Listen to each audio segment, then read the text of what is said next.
The International Criminal Court has issued an arrest warrant for Russian President Vladimir Putin because of his alleged involvement in abductions of children from Ukraine. It will now be up to the international community to actually carry out the warrant, as the court has no police force of its own to actually enforce it. ABC News foreign correspondent Marcus Moore joining us now with more on this. So, Marcus, what more do we know about the warrant and also these abduction allegations?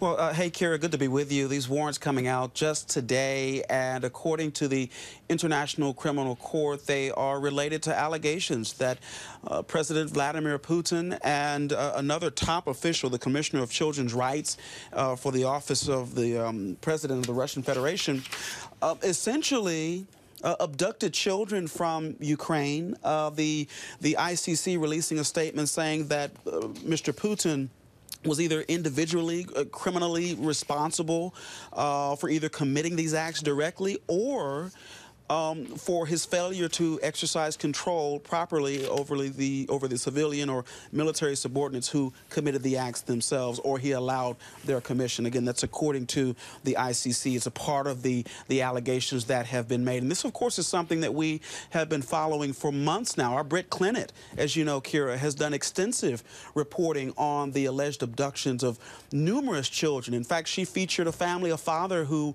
was detained for 30 days, and then it took him an entire 90 days to get his children. After he was released, he learned that his children had been moved to Russia.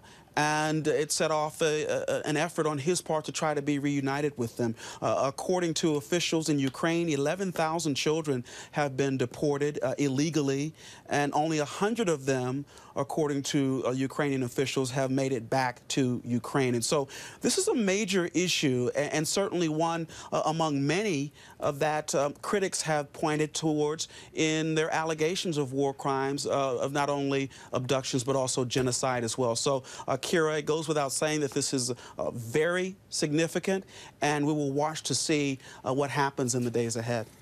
So is Putin reacting to all of this, any of this?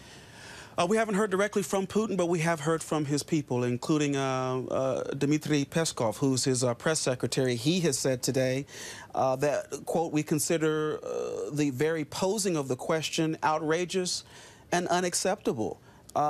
He also, another spokesperson, Maria Zakharova, says that the arrest warrants have absolutely no meaning, and on the part of the Russian Federation, and saying that, and also including from a legal point of view, that the arrest warrants are legally null and void. So that is the immediate reaction that we have heard from the Russians. But on the flip side, there are people who are celebrating this as a step.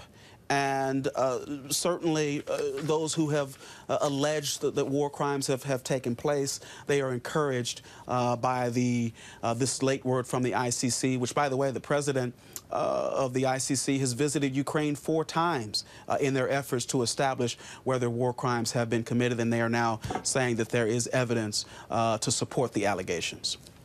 So hearing now from both sides, and you saying that the foreign ministry says that this just has no meaning from a legal perspective. So what's the likelihood of this actually going forward and heading to trial? Well, that's the big question, right, Kira? The immediate answer to that question is the likelihood that Vladimir Putin will be arrested and taken to a courtroom in The Hague, very small. It's not likely at all.